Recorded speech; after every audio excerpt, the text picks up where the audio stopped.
Pierce's #1 fan is there. I wonder if he is related to Don King in any way, Pam.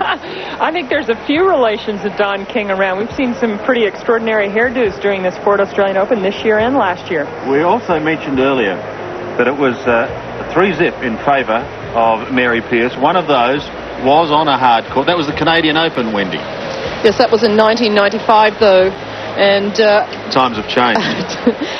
Strangely enough, Mary Pierce was born in Canada, but you can't really say that she's Canadian. She's plays for France, but lives in America as well as France.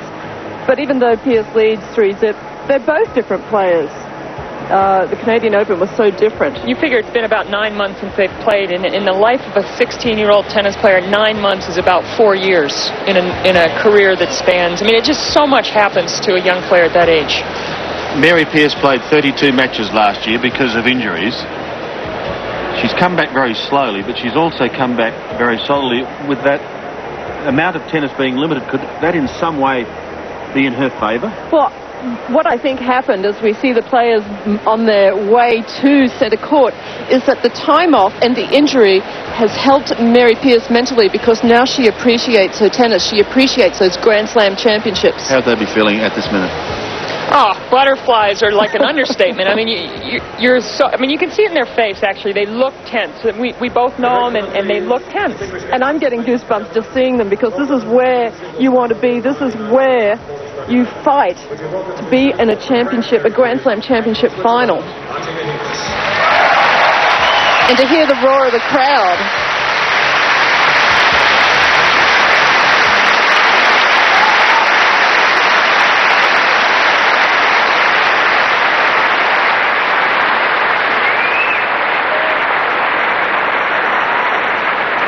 A packed stadium giving them a wonderfully warm reception.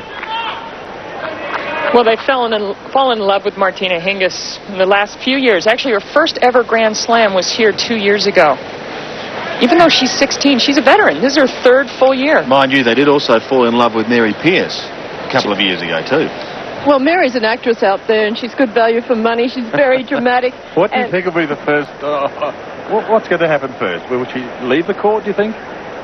Well, Mary will be stretching away, because she stretches a lot in between points and on change of ends, and there's always something new from Mary, you know, with the eye drops in her eyes, and also taking a little bit too much time between points.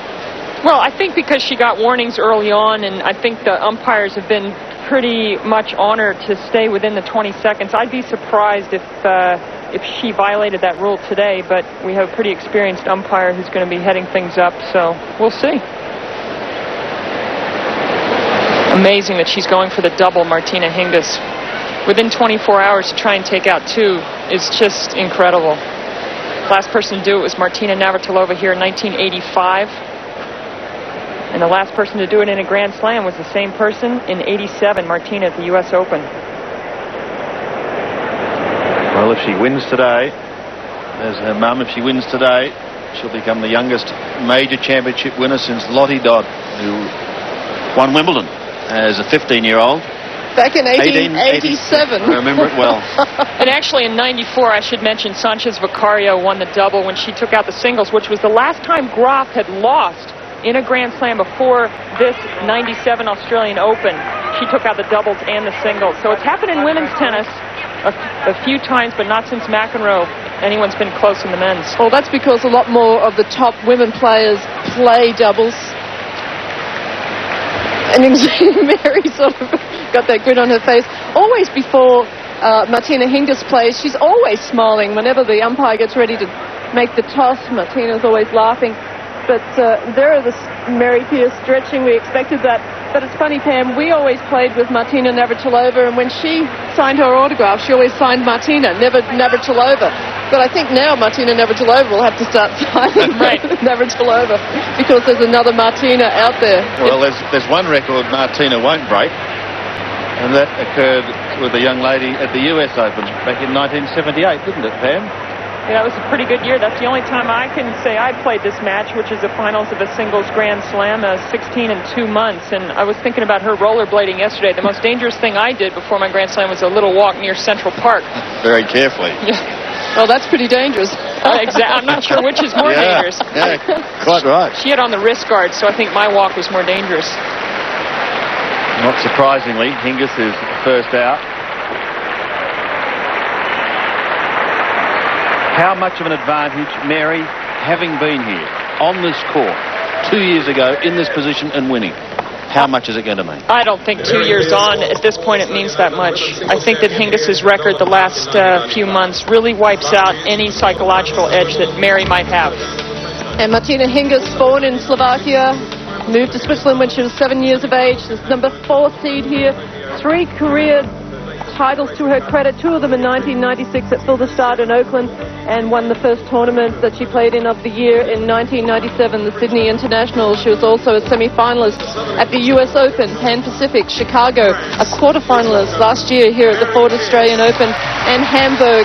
And she is the favorite here, but her opponent is going to make life difficult for her. Well, Mary Pierce was unseeded coming into this event. First time since '78 an unseeded player can take out this title. She's currently ranked 22. Will jump at least to 14, possibly to 12 with a win today. 7 career titles. The big one here 2 years ago. Did not win a tournament in '96. Her last win was a year and a half ago. Semifinals at Hamburg and quarterfinals at Wimbledon and Tokyo. She is the number 4 seed here at the 1997. So all is in readiness for this women's final. Our umpire for this match is Donna Butler. We'll take a break and then be back with the 97 Ford Australian Open Women's Singles Final.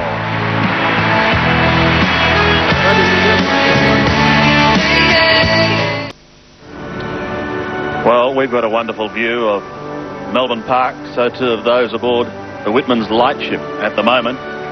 That's exactly what they can see. With the Melbourne City in the background,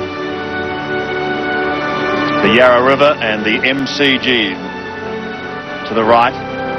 We're focusing on centre court here at Melbourne Park. Mary Pierce hoping that history in a number of ways will repeat itself. I remember back in '95 she beat Ankie Huber on her way to the final and did that in the same round again this year.